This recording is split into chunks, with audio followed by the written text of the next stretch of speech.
आप सबको जय हिंद। Welcome to my YouTube channel Rozgar point official. Uttar Pradesh police re exam के लिए आइए देखते हैं अगला प्रैक्टिस सेट, जिसका पहला क्वेश्चन है 126 किलोमीटर की गति से चल रही एक रेलगाड़ी एक खंभे को 6 सेकंड में पार करती है, तो ट्रेन की लंबाई क्या है। इसमें एक छोटा सा कंसेप्ट जान लेते हैं। एक कोई ट्रेन है,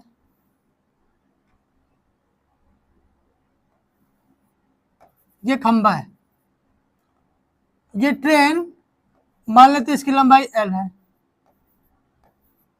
ये ट्रेन इस खंभे को कब पार करेगी? जब ये अपनी लंबाई के बराबर दूरी तय करके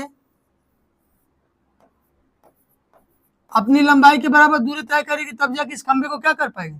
पार कर पाएगी। सपोज कीजिए ये लास्ट वाला पॉइंट P है, तो ये पॉइंट कहां पहुंच जाए? जब यहां लास्ट में पहुंच जाए, मतलब अपनी लंबाई के बराबर दूरी तय करने के बाद ही वो क्या करेगी? ट्रेन उस खंभे को पार करेगी। तो जब भी ये कहा जाए एक कोई ट्रेन किसी व्यक्ति को, किसी खंभे को, किसी पोल को पार करती है, तो वहां पे डिस्टेंस हमेशा से ट्रेन की लंबाई को लिया जाता है। ट्रेन की लंबाई को ही लिया जाता है, तो ट्रेन की लंबाई यानी दूरी वही डिस्टेंस हो जाएगा। तो distance is equal to speed into time. तो स्पीड कितना है? 126 है। इसको मीटर प्रति सेकंड में चेंज करना है, तो 5/18 से मल्टीप्लाई कर देंगे। स्पीड इंटू टाइम कितना है? 6 है। ये कितनी बार में कटेगा? 7 बार में 210 मीटर। ए ऑप्शन सही होगा।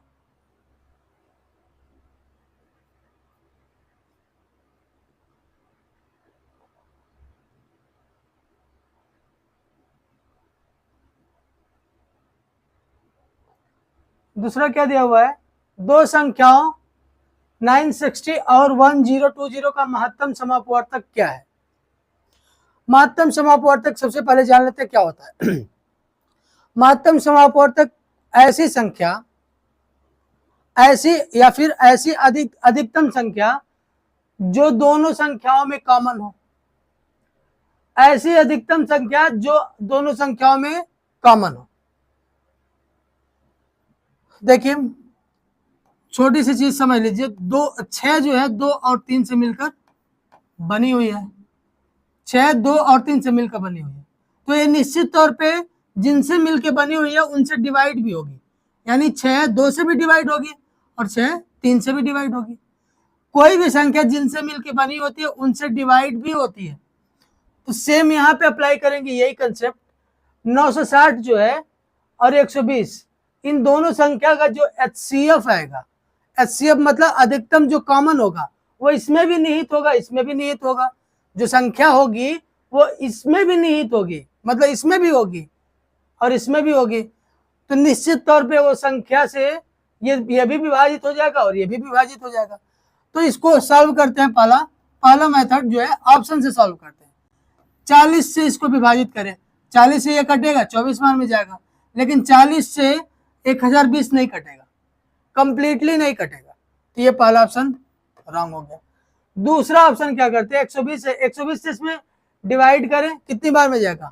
8 बार में जाएगा, लेकिन 120 से 1020 में भी डिवाइड नहीं होगा। तीसरा ऑप्शन 60 से इसको डिवाइड करते हैं 16 बार में, 60 से ये भाग जाएगा कितनी बार में? 1020 को 60 से भाग दो, 17 बार में जाएगा, और 60 से ये 16 बार में जाएगा। इससे डिवाइड हो जा रहा है, यानी सी सही हो गया। लेकिन एक ऑप्शन और बचा हुआ, इसको भी चेक कर लेते हैं। 80 से इसको डिवाइड करेंगे, ये डिवाइड हो जाएगा 12 बार में, लेकिन ये डिवाइड नहीं होगा, इसी वजह से डी ऑप्शन नहीं होगा। तो सी ऑप्शन क्या होगा? सी ऑप्शन यानी 60 ऐसा होगा जो 960 में भी होगा और 120 में भी होगा। अधिकतम कॉमन क्या होगा? 60 होगा, और ये दोनों को क्या करेगा? विभाजित करेगा। दूसरा तरीका देख लेते हैं।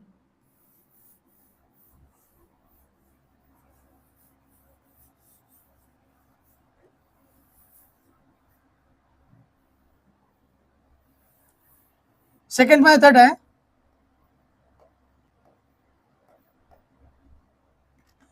कि दो जो बड़ी संख्या से छोटी संख्या घटा देंगे। में से छोटी संख्या घटा देंगे। 0, 6, 1।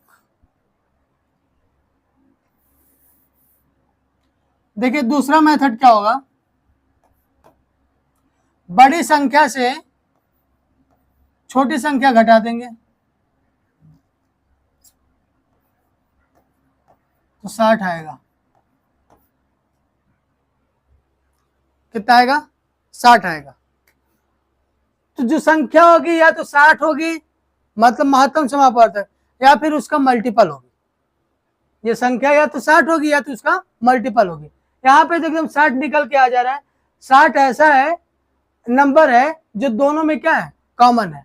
मतलब 960 में भी और 120 में, दोनों में निहित है, दोनों में अधिकतम कॉमन क्या हो गया है, 60 है। तो 60 क्या हो जाएगा, आंसर हो गया। यदि किसी संख्या को 15 और 18 से विभाजित किया जाता है तो प्रत्येक स्थिति में शेषफल 3 प्राप्त होता है। तो सबसे छोटी संभावित संख्या, इसको हम ऑप्शन से भी कर सकते हैं। पहला तरीका ऑप्शन से, देखिए 15 और 18 से विभाजित करने पे क्या बचता है, शेषफल 3 बचता है। तो सभी संख्याओं से 3 हम घटा दें, कितना हुआ 80, 3 घटा देंगे 100, 3 घटा देंगे 36, 3 घटा देंगे 90। तो अब जो संख्या प्राप्त हुई, शेषफल जो बच रहा था वो घटा दिए।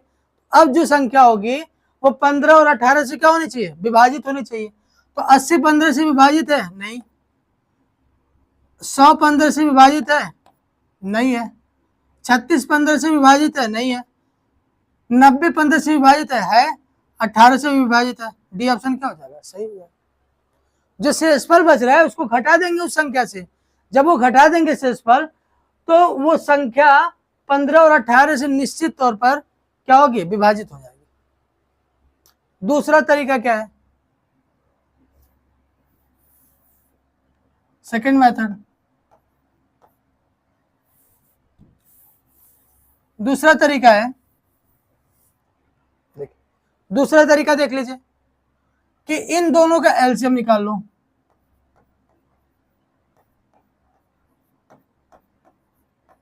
अब जो शेषफल बच रहा है उसमें इसको जोड़ दो। इन दोनों का एलसीएम 90 होगा, इसमें 3 जोड़ दो 93। डी ऑप्शन सही। नेक्स्ट देखिए, यदि एक गोले की त्रिज्या 10% बढ़ जाती है तो गोले के पृष्ठीय क्षेत्रफल में क्या परिवर्तन होगा। तो गोले के पृष्ठीय क्षेत्रफल में 2a प्लस a² / 100 का परिवर्तन होगा। 2a मतलब 20, a का स्क्वायर यानी 100/100, कितने बार में, 1 टाइम में। तो 21% का क्या हो गया, परिवर्तन हो गया। अगला क्वेश्चन देखते हैं। सिंप्लीफिकेशन का एक क्वेश्चन है। इस तरह के क्वेश्चन को करने के लिए एक सीरीज फॉलो करना होता है कि मतलब किस पोर्शन को पहले करें। देख लेते तो सीरीज कौन सा है, बॉडमास, बी मतलब ब्रैकेट वाला पोर्शन, ये रूट वाला पोर्शन, डी मतलब डिवाइड वाला पोर्शन, और ये मल्टीप्लिकेशन वाला यानी गुणे वाला, और ये जोड़ वाला पोर्शन, और ये घटा वाला पोर्शन। तो सबसे पहले ब्रैकेट वाले पोर्शन को हम सॉल्व करते हैं। 57 में से 49 गया, कितना आएगा 8।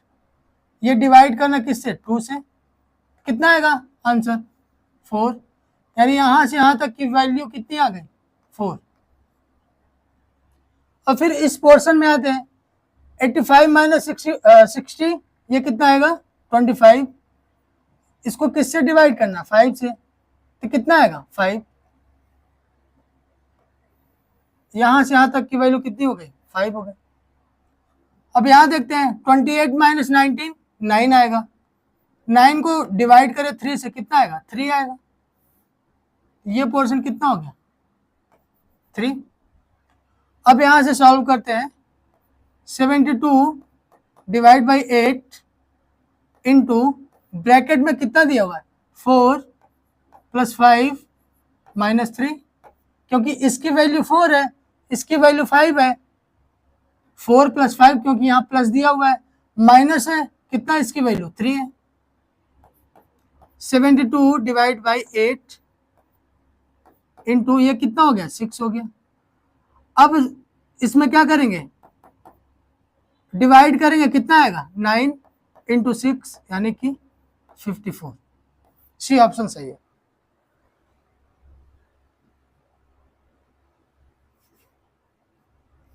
नेक्स्ट,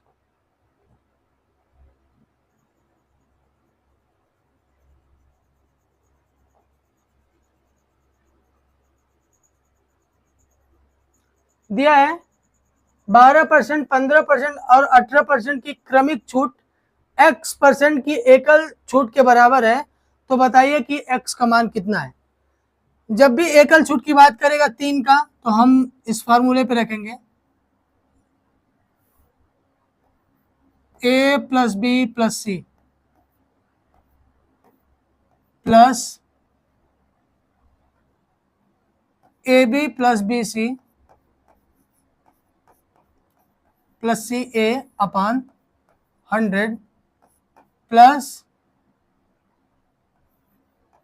ए बी सी अपान 100 स्क्वायर।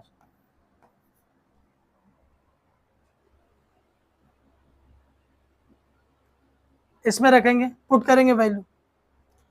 ए की वैल्यू क्या है 12, 15 और 18।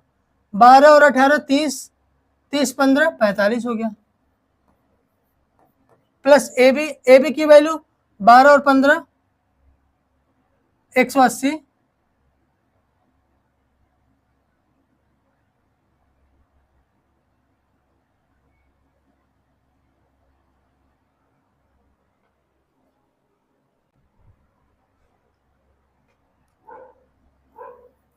अब देखते हैं ए प्लस बी प्लस सी का मान 12 और 18 20 30, 30 15 45 हो गया। प्लस ए बी की वैल्यू 15 बराई में 180, ये कितना हो गया 180 हो गया। प्लस बीसी की वैल्यू, बीसी की वैल्यू कितनी हो जाएगी 15 और 18 270 हो जाएगा। प्लस सी ए की वैल्यू, सी और ए 18 दूना 36 का 6, 18 का नाम 18 3 21 बटा 100। ए बी सी, ए की वैल्यू 15 12 180, 15 में 12 का मल्टीप्लाई करेंगे 180 होगा। अब इसमें कितने का मल्टीप्लाई करना है 18 का, 18 का मल्टीप्लाई करना है, तो ये कितना होगा 3240, 3240 बटा 2 3 4, ये 45 हो गया।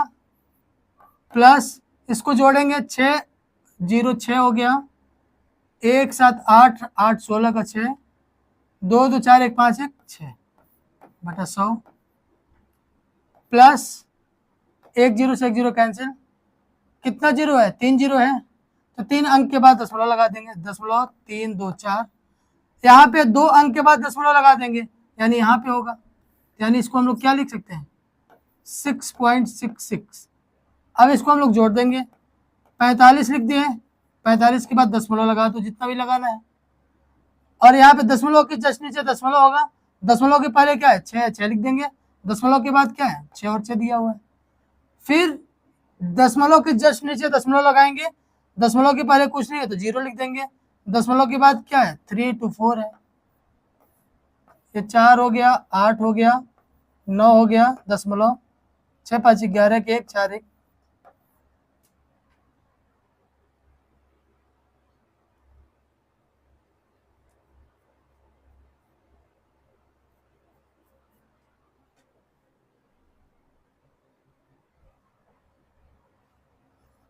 अगला क्वेश्चन देखते हैं, इस तरह के क्वेश्चन को कैसे करेंगे। 12%, 15% और 18% की क्रमिक छूट x% की एकल छूट के बराबर है, तो बताइए कि x का मान क्या क्या होगा।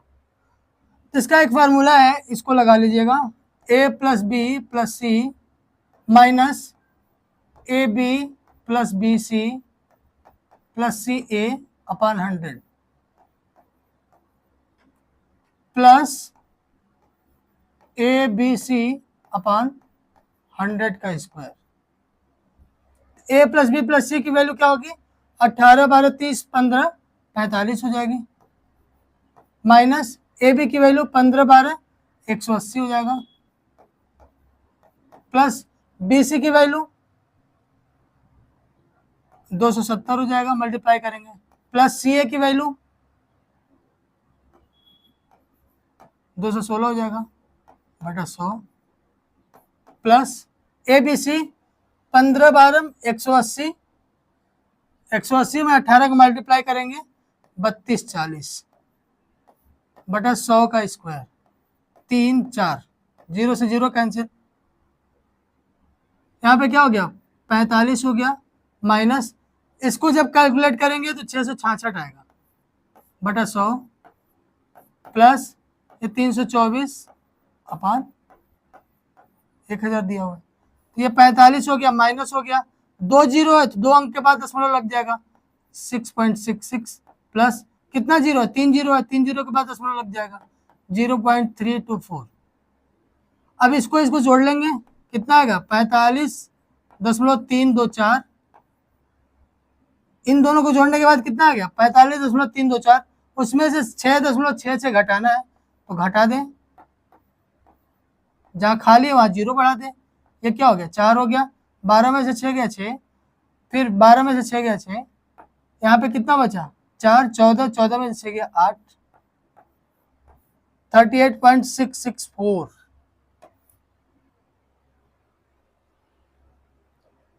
यही आंसर हो।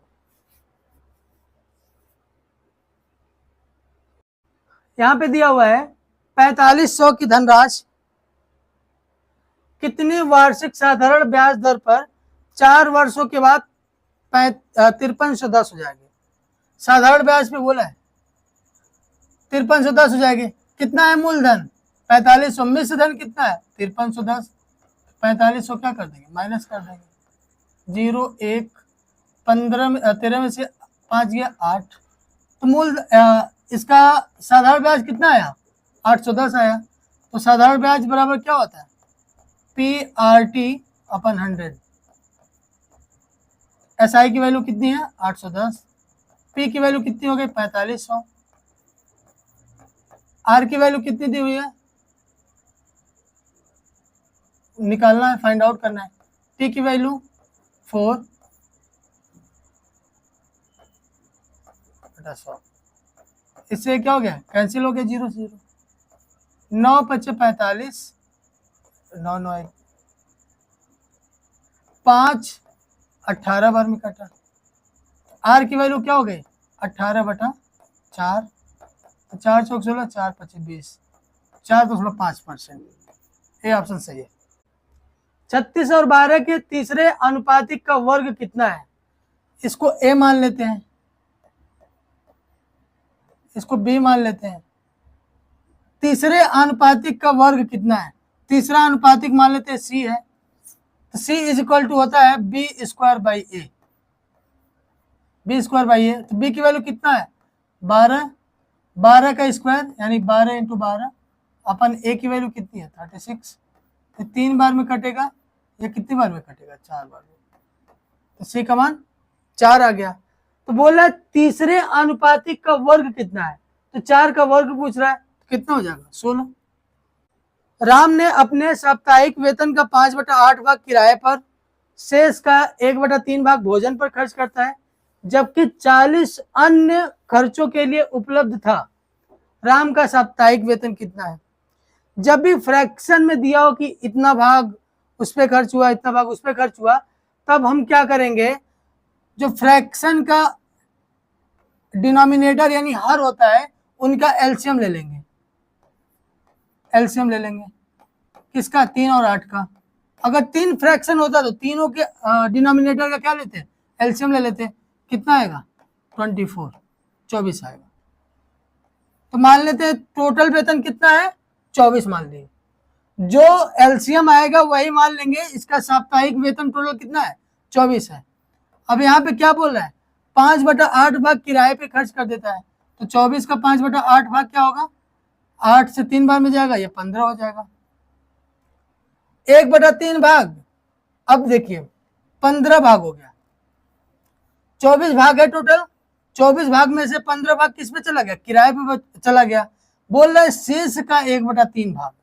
अब बचा कितना है, शेष कितना बचा है, 15 तो चला गया, शेष बचेगा 24 में से 15 घटाएं कितना बचेगा, 9। अब शेष का 1/3 भाग भोजन पे चला गया, तो इसका 1/3 भाग क्या होगा, 3 से कितनी बार में कटेगा, 3 बार में, 3 हो गया। तो ये 3 भाग किस पे चला गया, भोजन पे। 9 भाग बचा था जिसमें से 3 भाग भोजन पे चला गया, तो अब बचा कितना है, 6 भाग ही तो बचा है, 6 ही तो बचा है इसमें, क्योंकि 3 बचा 9 था, 9 में से 3 कहाँ चला गया, भोजन पे चला गया, तो बचा कितना, 6 भाग बचा। यही 6 भाग अन्य खर्चों के लिए उपलब्ध है। यही 6 भाग किसके बराबर होगा, 40 के बराबर होगा। यानी जो 40 होगा वो किसका मान है, 6 का मान है। तो क्या पूछ रहा है, राम का साप्ताहिक वेतन कितना है, जिसका मान दिया उसको नीचे लिखते हैं। साप्ताहिक वेतन हम लोग कितना माने, 24 माने, तो यहाँ पे 24 कर देंगे, 160 हो गया। अगर पूछता कि भोजन पर कितना खर्च हुआ, तो भोजन पर कितना, 3% खर्च हुआ, 3 का मल्टीप्लाई कर देते। अगर ये पूछता किराए पे कितना खर्च हुआ, किराए पे 15 खर्च हुआ, तो 40/6 हो गया, यहाँ पे 15 का मल्टीप्लाई कर देते, उसका आंसर आ जाता। दिया हुआ है राजू किसी कार्य को 15 घंटे में, विनय 20 घंटे में और वर्धन 30 घंटे में पूरा कर सकते। राजू कितने घंटे में, 15 घंटे में, विनय 20 घंटे में और वर्धन, विनय को हम विनय मान लें, बी मान लें, और वर्धन कितने घंटे में, 30 घंटे में।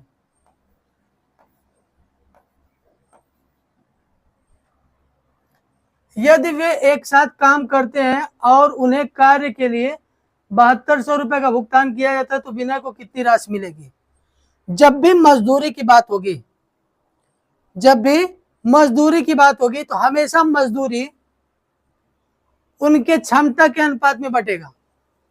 जब भी मजदूरी की बात होगी तो मजदूरी हमेशा किसके अनुपात में बटेगा, उनकी क्षमता, उनकी एफिशिएंसी के अनुपात में, रेशियो में ही बटेगा। तो इनकी क्षमता निकालने के लिए क्या करेंगे, इन सबका एलसीएम निकाल लेंगे। कितना आएगा, 60, ये कितना हो गया 4, ये कितना हो गया 3, ये कितना हो गया 2, ये क्या हो गया, ये 4 3 2 क्षमता हो गया, ये कुल काम हो गया। तो मजदूरी हमेशा क्षमता के अनुपात में ही बटता है। जो भी मजदूरी मिलेगा आपको क्षमता के अनुसार ही मिलेगा। देखिए टोटल कितनी मजदूरी है, 7200। 7200 किसका मान है, 4 3 7 2 9, 9 का मान है। किसकी मजदूरी पूछ रही है, तो विनय को कितनी राशि मिलेगी, विनय के पूछा है, 3 का मान पूछा है। 9 8 72, 800 जाएगा, 800 3 2400। तो विनय को कितनी राशि मिलेगी, मजदूरी 2400 मिलेगी। अगला क्वेश्चन देखते हैं।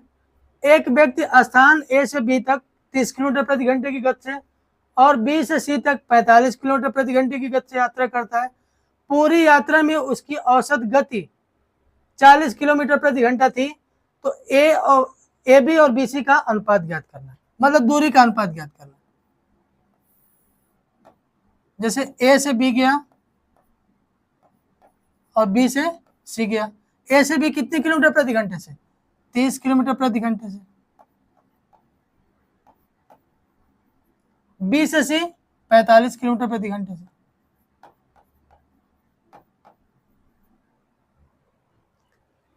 ठीक है, और टोटल उसकी औसत गति 40 किलोमीटर प्रति घंटा है। देखिए जब भी हम चाल का, स्पीड का एलिगेशन लगाते हैं, स्पीड का, तो हमेशा से नीचे किसका रेशियो मिलता है, टाइम का रेशियो मिलता है। हमेशा से टाइम का रेशियो मिलता है।